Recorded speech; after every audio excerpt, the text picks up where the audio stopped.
حضرت علی المرتضیٰ رضی اللہ تعالی عنہ نے فرمایا جھوٹوں والی توبہ نہ کرو۔ عرض کی کہ یہ جھوٹوں والی توبہ ہے؟ فرمایا ہاں، زبان سے استغفار پڑھنا لیکن استغفار دل میں نہ اترے۔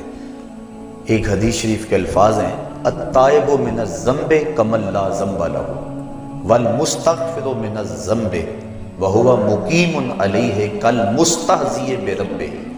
گناہ سے توبہ کرنے والا ایسا ہے جس طرح اس نے گناہ کیا ہوا ہی نہیں، اور استغفار کرنے والا اور گناہ کے اوپر وہ جمع ہوا ہے لیکن گناہ نہیں چھوڑتا اور استغفار کیے جا رہا ہے، فرمایا وہ ایسا ہے جس طرح اپنے رب سے مذاق کر رہا ہے۔ تو توبہ کی حقیقت تو یہ ہے کہ انسان عزم مصمم کرے کہ دوبارہ میں یہ گناہ نہیں کروں گا۔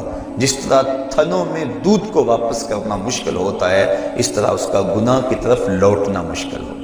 تو حضرت علی المرتضیٰ رضی اللہ تعالیٰ عنہ نے فرمایا کہ سچوں والی توبہ کر، جھوٹوں والی توبہ نہ کر۔ اس نے عرض کی حضور آپ بتائیں سچوں والی توبہ کیا ہے؟ تو حضرت علی المرتضیٰ رضی اللہ تعالیٰ عنہ نے فرمایا سچوں کی توبہ کی 6 شرائط ہیں۔ پہلی شرط یہ ہے کہ گناہ پر ندامت اختیار کی جائے، جو سابق گناہ کیے ہیں اس پہ شرمندگی ہو۔ اور ایک روایت میں آتا ہے حقیقت التوبۃ الندم، توبہ کی حقیقت شرمندگی ہی ہے۔ جب بندہ شرمندہ ہو جائے تو یہ توبہ کا روپ ہے اور یہ توبہ کا انداز ہے۔ تو کہا پہلی چیز سابقہ گناہوں سے توبہ کر۔ دوسری بات جو فرائض رہ گئے ہیں ان کی قضا کر۔ توبہ کرنے سے پچھلی نمازیں اور جو فرائض اور روزے رہ گئے ہیں وہ معاف نہیں ہو جاتے، بلکہ توبہ تو اس بات کی ہے کہ جو وقت پہ میں نہیں پڑھ سکا اے اللہ وہ مجھے معاف کر دے، آئندہ میں وعدہ کرتا ہوں کہ جو میرے ذمے قرض ہے میں اس کو ادا کروں گا، اور نمازیں روزے اور دیگر جو تیرے حقوق ہیں میں ان کو ادا کروں گا۔ تو فرائض جو رہ گئے ہیں ان کی قضا کریں۔ تیسری شرط کسی کا قرض دینا ہو تو اس کو ادا کریں۔ چوتھی شرط کسی کے ساتھ جھگڑا کیا ہوا ہو تو اس سے معذرت کریں۔ پانچویں شرط جس طرح توبہ سے قبل گناہ کر کر کے اپنے نفس کو موٹا کیا اور قوی اور طاقتور بنایا، اب توبہ کا حق یہ ہے کہ تو اللہ کی اطاعت اور فرما برداری کر کے نفس کو ایسے ہی کمزور کاروں سے رگڑا دے۔ اور چھٹی شرط یہ ہے کہ آئندہ گناہ نہ کرنے کا عزم مصمم کر لے۔ کہا اگر یہ 6 شرطیں تیری توبہ کے اندر موجود ہیں تو وہ تو سچا توبہ کرنے والا ہے، ورنہ تو زبان سے استغفار پڑھنے والا ہے، تیری توبہ سچی نہیں ہے۔ تو توبہ سچی یہی ہے کہ انسان خلوص کے ساتھ ان شرائط کے ساتھ اللہ کے حضور رجوع لائے۔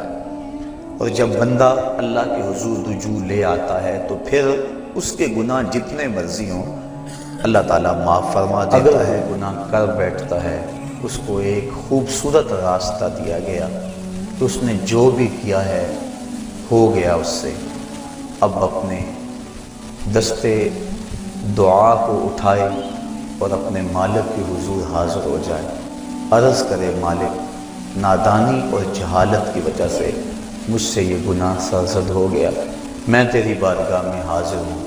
اللہ تعالیٰ پھر یہ نہیں دیکھتا کہ اس کے گناہ کتنے ہیں، یہ دیکھتا ہے کہ یہ آیا ہے میری چوکھٹ پہ، اور اللہ تعالیٰ اس کے پچھلے سارے گناہوں کو معاف فرما دیتا ہے۔ جو صغیرہ گناہ ہیں وہ تو ساتھ ساتھ مٹتے رہتے ہیں۔ ہم نماز پڑھتے ہیں، وضو کرتے ہیں، نیک اعمال کرتے ہیں تو صغیرہ گناہ مٹ جاتے ہیں۔ بلکہ ایک روایت میں آتا ہے جب کوئی شخص گناہ کرتا ہے تو فرشتہ اس گناہ کو لکھتا ہے، حتیٰ کہ 5 گناہ وہ کر لیتا ہے تو فرشتہ 5 گناہ لکھ لیتا ہے، پھر وہ نیکی کرتا ہے تو جو نیکی والا فرشتہ ہے وہ گناہ لکھنے والے فرشتے کو کہتا ہے آؤ سودا کر لیں۔ وہ کہتا ہے کیا سودا؟ تو وہ کہتا ہے کہ جب کوئی ایک نیکی کرے تو 10 نیکیاں میں نے لکھنی ہیں، میں 10 نہیں لکھتا 5 لکھتا ہوں، تو 5 گناہ مٹا دے۔ تو وہ برائیاں لکھنے والا فرشتہ 5 گناہ مٹا دیتا ہے اور یہ 5 نیکیاں لکھ دیتا ہے، اور اللہ تعالیٰ مومن کا معاملہ یوں ہی صاف فرماتا رہتا ہے۔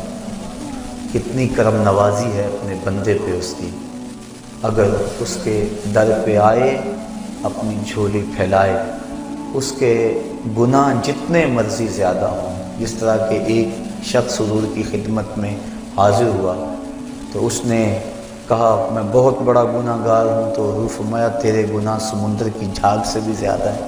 تو اس نے کہا ہاں زیادہ ہیں۔ کہا زمین و آسمان سے بھی زیادہ ہے؟ کہا ہاں زیادہ ہیں۔ پھر حضور نے فرمایا کیا تیرے گناہ اللہ کی رحمت سے بھی زیادہ ہیں؟ اس نے کہا نہیں۔ تو اس کو مجدہ رحمت دیا گیا۔ تو اس کے حضور اگر کوئی جھولی پھیلاتا ہوا آ جائے تو اس جھولی کو خالی نہیں رکھا جاتا، مالک کے در پہ آنے والا اس کی رحمتوں کا حقدار ٹھہرتا۔ ارشاد فرمایا یا ایھا الذین آمنوا توبوا الی اللہ توبۃ نصوحا، اے ایمان والو اللہ کے حضور توبہ کرو۔ کون سی توبہ؟ توبہ نصوحا۔ اب توبہ نصوحا کیا ہے؟ مفسرین کے اس پر 22-23 اقوال موجود ہیں، لیکن حضرت معاذ بن جبل رضی اللہ تعالی عنہ حضور رسالت مآب صلی اللہ علیہ وآلہ وسلم سے روایت کرتے ہیں کہ آقا کریم کی خدمت میں ایک شخص حاضر ہوا، اس نے عرض کی مت توبۃ النصوح، حضور توبۃ النصوح کیا ہے؟ تو آقا کریم علیہ السلام نے ارشاد فرمایا ان یندم العبد علی الذنب الذی اصاب فیعتذر الی اللہ تعالی ثم لا یعود الیہ کما لا یعود اللبن الی الدرع۔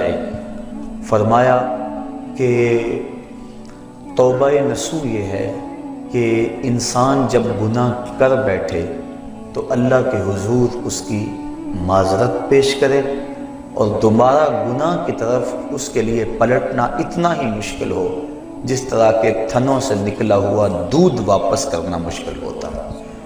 تو اگر کسی شخص کی یہ کیفیت ہو جائے تو وہ توبۃ النصوح کے مقام پہ فائز المرام ہے۔ حضرت علی المرتضیٰ رضی اللہ تعالی عنہ تشریف فرما تھے کہ ایک اعرابی آیا، اس نے استغفار طلب کرتے ہوئے کہا اللہم انی استغفرک و اتوب الیک، اے اللہ میں تیری بارگاہ میں استغفار طلب کرتا ہوں اور تجھ سے رجوع کرتا ہوں۔